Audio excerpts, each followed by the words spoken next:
The only station that shines the light on the paranormal. Paramania Radio.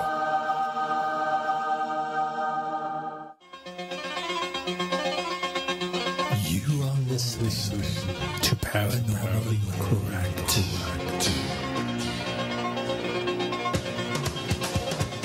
Now your hosts, Sara and Chad.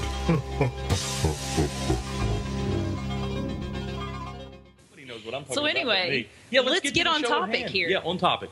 With us tonight is a gentleman by the name of Matt Burns. He is a jack of all trades, so to speak. He's a filmmaker, Screenwriter, a writer, a blogger. All-around cool guy. He's a logger. He works for a logging company. He has. That's Stan. That is Stan Howard. Oh, that's Stan. That's the logger. Stan has a Bigfoot. Did you see that in the chat? Yeah. Well, we should have known. We were in his closet, and I saw those work boots and that big chainsaw. Yeah. It was either a logger or a killer. What a weird place to keep your chainsaw, right? In your closet. Totally. Yeah. Come out of the closet, Stan. Really. So, hello, Matt. Welcome to the show. Yeah, and hello, Matt Burns. How are you tonight, brother? I am good. How are you guys? Well, we're all over the map as usual. I do some logging, by the way. So See, I knew that. You're accurate about that one. Yeah. That's right, man. I had that connection. I was feeling it. I was like, I can tell this guy. I can tell this guy's a logger. But yeah. Anyway, Matt, go ahead. Say hi to everybody and tell us what you do. Yeah, thanks for having me here, guys. I enjoy what you guys have been doing. You've been doing a really good job with your radio shows thus far. Been very impressed. Thank you, sir. Yeah, so thanks a lot for having me here. I don't know really what else to say about me. I mean, the logging part kind of sums me up. And, that's me in a nutshell. So, you got me right. I make films. I write a lot, novels, screenplays. Do a lot of blogging. And I'm big into the paranormal stuff too, and I guess that's why I'm here tonight. Yeah. Yeah. I mean, well, we do.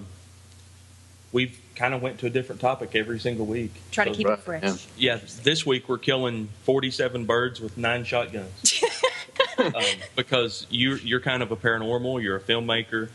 And just all around into a lot of metaphysical stuff. All that.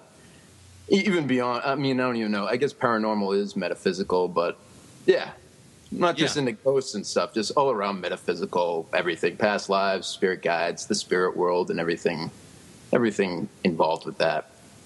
Right. Well, we'll start off pretty slow here, and then we're going to get into the meat of the conversation. How did you get into filmmaking? I mean, is this something that you started? Was you interested in film when you were a little? Yeah, it's weird. From the outset of my life, I was really into acting. I was kind of like almost like a child actor. I was in tons of plays and everything. So I was mostly interested in being an actor. But towards the end of high school, I started getting more into the filmmaking process. I took some film courses in high school, and then I went to school for film, and I just decided that, I don't know, I kind of like that better than acting. I still do the acting stuff now, but I wanted to concentrate more on making films and writing and having more of my vision come across in the final product as opposed to just acting in somebody else's film. I think that's what I'm more interested in doing now. Yeah. Well, that's awesome. So, starting out in that and doing that, how did that lead you? How did you get interested into the paranormal? I know you... That's another thing that I've always been interested in right from day one. I remember in elementary school, just going to the school library and taking out every book I could find on, ghosts and paranormal. I used to watch that show Sightings. I don't know if you remember. Yeah, I love that show. Yeah, it was on Fox way back in the day. So I used to watch that all the time. And I was really freaked out by it. I was really scared by it. But it was kind of like a love-hate relationship. I couldn't stop watching. But I was really freaked out by it. And I didn't really get over that fear until pretty recently when I had my own kind of, when I kind of faced the paranormal world dead on when I shot a documentary in a haunted house. But that's when I really started to get over the fear. But yeah, I've always been interested in this stuff, just completely fascinated by it. Yeah, I was always terrified by Scooby-Doo. It took years for me to realize that show wasn't real because it freaked me out that a large Great Dane would run around talking, you know. There were some scary episodes. I agree with that, yeah. Oh, yeah. So you mentioned a documentary. Yeah, I think it was 2008, 2009, something like that. I shot this short documentary called A Parallel World. My aunt and uncle were actually renting a house down on Cape Cod for the winter, and they started just telling me all these weird stories about what was going on there. Really weird noises and electrical issues, and my uncle even saw a mop bucket levitate off the ground. And these are very, conservative, skeptical non-believers, and it was just really weird hearing them tell these stories because they're totally not ones to believe in the paranormal. So I just decided to investigate it myself, and to make a long story short, I went there one day, shot a documentary, and actually communicated with an entity there, and it was interesting what I captured on film. I mean, it was nothing special. Any Ghost Hunters episode is, probably captures a lot more than I did, but I was just trying to keep it very realistic and not scary, like a lot of these paranormal reality shows are doing these days with all their kind of sound effects and, the night vision camera that kind of makes it more scary to watch. I wanted to really capture what it's like to be in a haunted house in a very realistic way. So I didn't use any sound effects, just like one musical theme at the beginning of the movie, just to be as real as possible. That's what I was going for. Right. Yeah, I commend you for that, because so many people, they decide to go over the top with it. Mm-hmm. Yeah. I mean, it's almost ridiculous sometimes, the sound effects they use and the cutting and, all the cliffhangers they use before commercial and stuff like that. I mean, that's TV, and they have to appeal to a wide audience, so you can understand why they do it. But I wanted to do something very different. Yeah, cue the synthesizer, right? Yeah, yeah, build up that suspense. So you were filming a documentary, and somewhere along the way, I know we have went into this so much this week. I've even tried to do it, and we'll get into that as we move forward a little bit. But somewhere along the way, you started working with a medium. Is that the way I understand? Yeah, tell us a little bit about that. Yeah, what happened after I finished the documentary, and I was I was thinking about doing more paranormal stuff, ghost hunting or whatever. But overall, I was a little unsettled by the experience because something actually ended up following me home, and I started having paranormal activity in my bedroom and stuff like that. So I kind of want, all right, I was like, okay, ghosts exist. That's fine. Time to move on to something else. So I knew I was just very interested in all sorts of metaphysical stuff. I wanted to explore past lives and spirit guides and all those kinds of concepts. So I started hanging out with a whole bunch of mediums. And one young medium, a girl named Ava, was just kind of coming out of the closet, so to speak, in a medium kind of way. She was just kind of discovering that she was a medium. So I started following her around with my video camera to kind of document this whole process. And she introduced me to a lot of different mediums. And one medium that she introduced me to was named Liam Galvin, a very renowned medium in the Boston area. And he came up to me one day when I was shooting and said, Matt, you have a lot of interesting people around you, and you have all this California energy around you. So needless to say, I was kind of intrigued, and I ended up setting up a meeting with him. So I met with him, and we mostly started talking about who I had with me in spirit, my spirit guides. And it was pretty interesting, to say the least, who he said was around me. And he also mentioned that I had this past life in California, which was very intriguing to hear too. But he kind of glossed over that. He just talked about all my spirit guides mostly. So I had to go somewhere else to find out about the past life. Right. So at this time, though, you were working. You had been working with the Ava lady. Does she still practice? Is she a medium now? Yeah, it was weird. I mean, I started thinking that I was going to make a documentary, but it almost just turned out like I kind of realized at a certain point that it was more. I mean, I did document all this stuff in some way, but it was more like a writing project. And I mean, I did record all the audio sessions I had, most of the audio sessions I had with the mediums, but I kind of realized at a certain point that I didn't have a documentary on my hands. It was mostly like a personal quest or journey or something like that I could document through writing and also, recording the meetings. But it turned into something else. It went in a strange direction. Almost kind of like it was meant to happen that way. Yeah, very exactly serendipitous. Happened, yeah. Yeah. So this all started, just I guess you were just interested in the documentary, and I'd also read that you had a spirit follow you home. From the haunted house. From the haunted house. Yeah. So how did you confirm that? I mean, did you investigate your own house? Well, no. What happened? Well, first of all, I had some very strange dreams, and if you watch the documentary, one of the things that we uncover when we're in the house is that somebody related to the house had drowned in some sort of boating accident. And it was almost like we just kind of stumbled upon a letter informing the family who lived there that this person had died. And it was almost like we were meant to find that letter. But anyway, only a couple nights after I was at the house, I had this really weird dream with the guy who looked like the victim of a drowning. He had like completely pale skin, no pigmentation whatsoever. And I know what my dreams are like, and this was not really like a normal dream. And he was just coming at me with this face full of like absolute despair. And all I got, like almost telepathically, I knew that he wanted my energy. He just wanted to drain my energy. He just wanted my energy.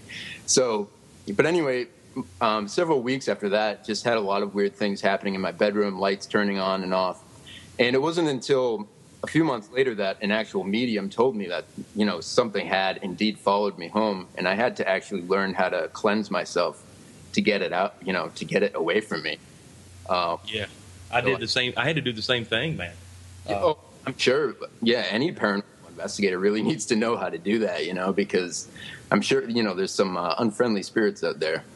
Yeah, I had this. Mine never really showed to be unfriendly, but it was creepy. It was creepy, and it certainly caused a ruckus. And Jenny, who's in the chat room tonight, we're going to bring her on pretty soon. She actually told me all about it without me telling her anything. Yeah. That was on a previous show, but yeah, she helped me a lot because honestly, I'd never had that happen in a lot of years of investigating. And she told me how to cleanse and do everything. I mean, yeah.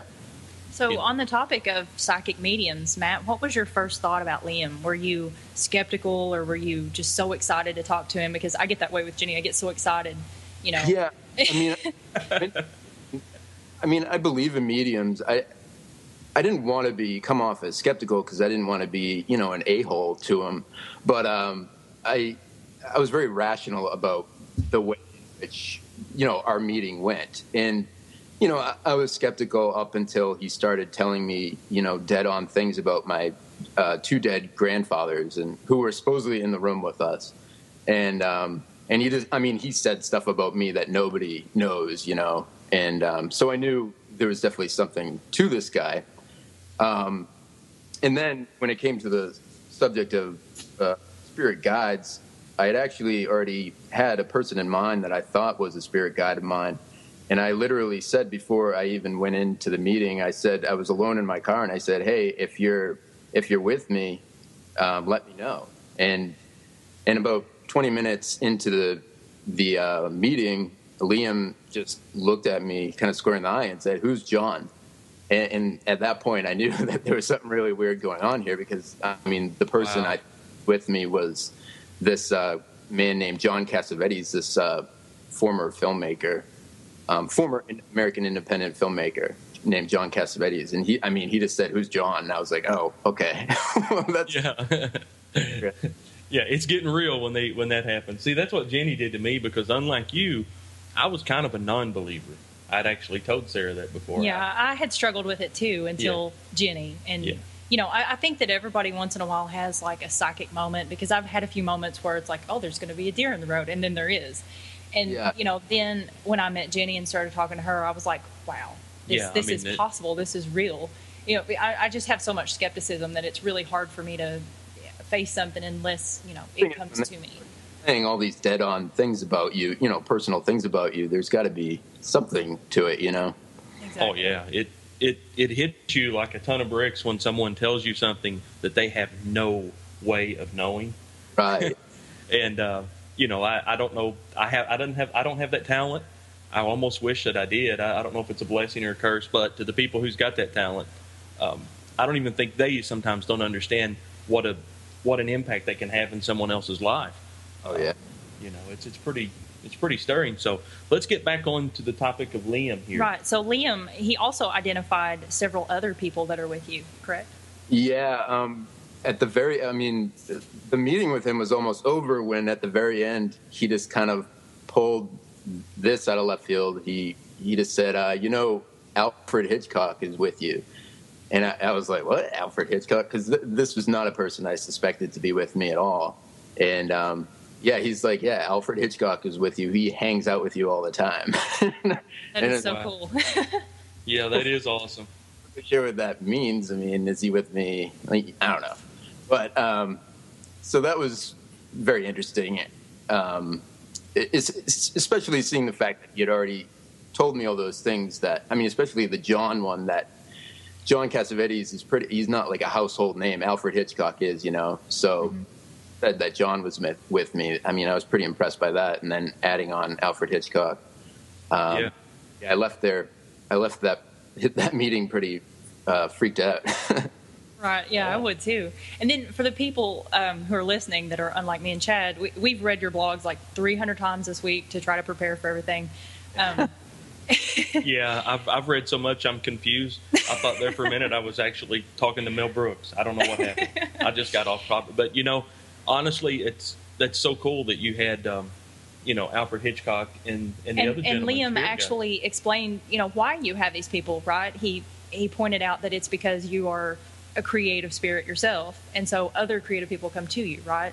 Yeah, he also said that a project I was working on, a book that I had written, had also drawn a lot of these people to me to help me out with it. Because the book was about Hollywood, just a lot of different aspects of Hollywood and celebrity culture and stuff like that. And I guess I had drawn a lot of these people from Hollywood, ex-Hollywood people, to me to help me out with it. He said I had like a total of seven artistic guides who kind of helped me with my artistic endeavors. Wow, which I ended up identifying the next 6 months after that, which was pretty cool. Well, it's always good to be a filmmaker and a writer and have Alfred Hitchcock in your corner, Oh, yeah. Yeah, definitely. Actually, one time when I was 19 or 20, I wrote a really scary story, which I usually don't do. And I swear, halfway through it, I felt like I was surrounded by demons. I was like, okay, I'm not working on this story anymore. So it's kind of neat to hear that, because it makes my story make sense to me anyway. So. Yeah, that's super cool that, as a writer, you can have all these. And that was probably pretty, I don't know if that would probably be humbling. I mean, to find out that you've got the likes of Alfred Hitchcock hanging around and watching what you're doing. Yeah. I mean, I was humbled, and also it gave me a sense of validation too. I mean, I didn't know if it was necessarily real, but I just felt validated with what I was doing, because, I mean, as an artistic person, you always have that insecurity. Why am I doing this with my life? And when I could be making more money somewhere else, or my parents are saying one thing, I should be working this 9-to-5 job all the time, office job. But it validated by the path I was taking in life, and I think that was what was pretty important about it. Right. So what we're going to do here is, of course, all this is leading up to the big topic of the night. But so did you continue to find out more about spirit guides, and how did you go about doing that? Yeah, I mean, quickly, to make a long story short, just over the next 6 months, actually, I think it was maybe only a few nights after I saw Liam, I was basically lying in bed one night, and because Liam had told me that I had a ex-actress from the 20s with me, a beautiful actress or whatever. So I was just thinking in bed about who it could possibly be, and all of a sudden this name like almost got inserted into my head, and that was Lillian Gish.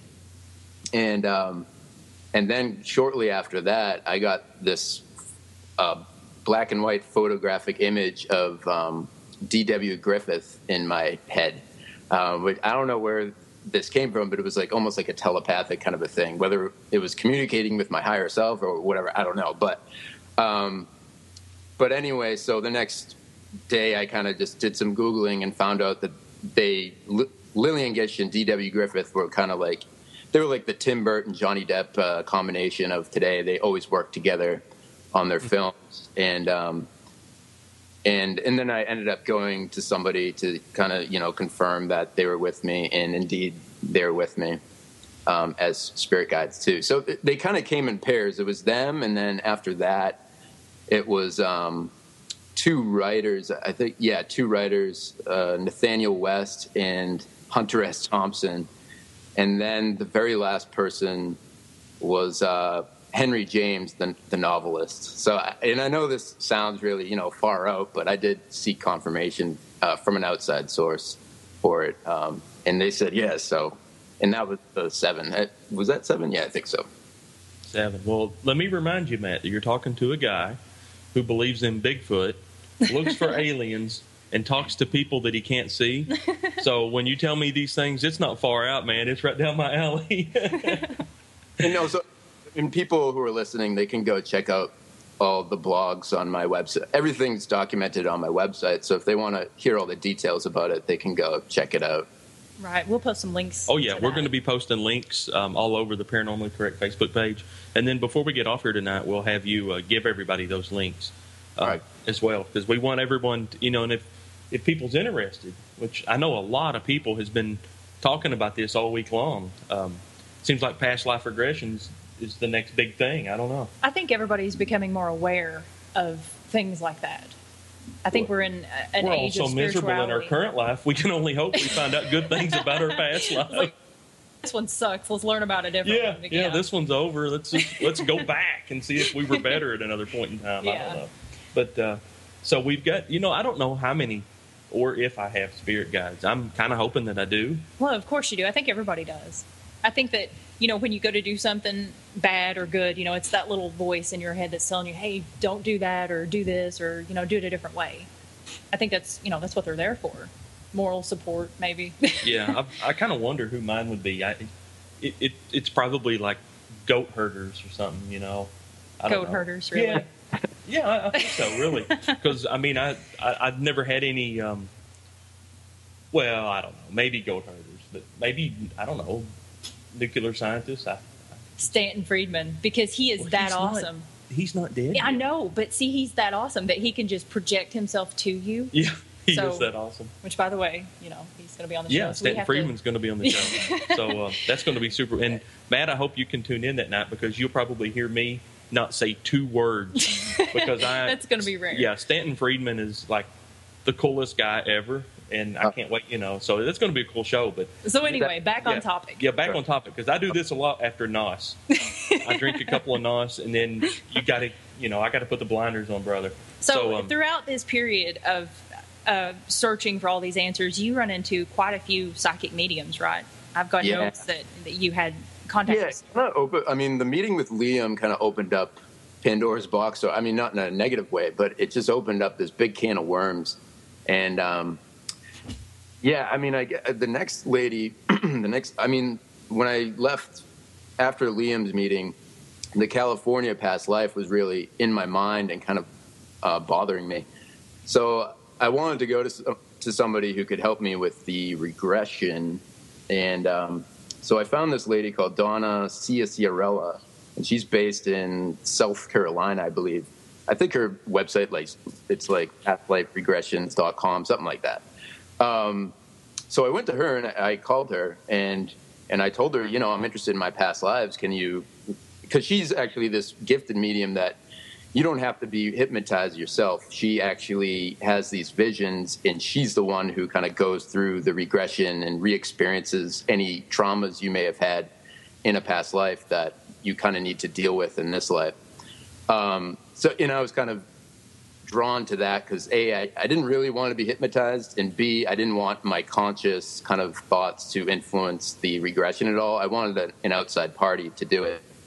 So anyway, I went to her, I contacted her, and I said, I'm interested in my past lives. Can you do a regression? And she's like, no, absolutely not. I don't do past life regressions just for curiosity purposes.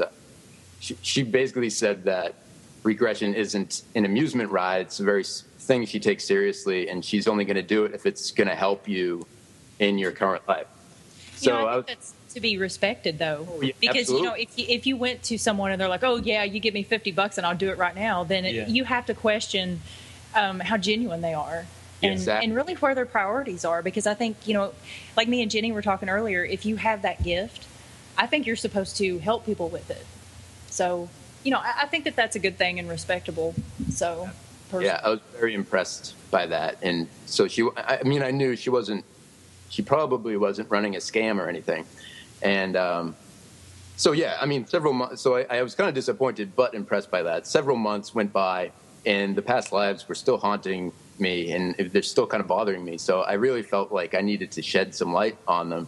So I went back to her and I just said, look, I just want to learn about a past life that's in my highest and best interest to know about, something that's going to help me with my current life and help me understand the current path that I'm on in this life. And when I said that, she's like, okay, yeah, that sounds like a very good reason to do this. So she decided to do the first regression, and that was the Polish life, the life in Poland. And this is where it gets really, really wild. Yeah, I think this is the part of the story where I was like, wow. Yeah, me too. Reading your blogs, I followed along, and I was reading about all the mediums that you had talked with and ran into and done readings. So this is definitely the part of the story that hit me like a ton of bricks. What I would like to do is maybe we can, before, I don't want to shortchange you, Matt, because this story is one that I would like to hit without interruption. We got to take it. We'll be taking a quick break here in just a second, so I don't want to bust up this story. Yeah, with definitely got to hear it all together. This is an absolutely amazing story. So we definitely want to hit that when we get back from break. So what I would like to do before we take break, though, is real quick. You were talking about when you had that reading with Liam, and he had told you about. I'm keeping my mind straight here. He had told you about a California connection, but yes. But before we get into it, when you actually went to the regression specialist, I'm going to call her. She actually ended up not even going in the direction of the California connection. Exactly. Yeah. Much darker path. Which surprised me. Yeah. I mean, I thought she would undoubtedly go to the California life, but she took me somewhere completely different. Yeah. And we definitely want to cover that. Like I said, though, I don't want to interrupt it with a long break. But that part of the story, when I was reading your blogs, Sara had told me a little bit about this because, she'd already read your stuff. Yeah. And she told me a little bit about it. And I got to tell you this. I was sitting there reading, and, number one, I had to commend you for being open and going to the mediums and listening to them. And because a lot of people don't do that. Oh, yeah. And I haven't even told Sara this yet, but I was sitting here and I was reading your blogs and I was reading about you going to the mediums. When it got to the part about what you found out when you did regression, that completely made me want to. I mean, it kind of made me a little afraid to be regressed, but I instantly went and started looking up everything I could find about how to do it myself. And I'll get into that here in just a minute too, because I spent a lot of time, didn't I, Sara? Yeah. Like an hour to two a day regressing myself, and I'm making some headway, and we'll discuss that when we get back. But we're going to take a quick break, and we'll be right back, guys. You're listening to Paranormally Correct. Our guest tonight's Matt Burns, and when we get back, we're going to talk about past life regression. So hang in there with us. Paranormally Correct with Sara Spencer and Chad Mckenzie. We'll be right back in just a few moments.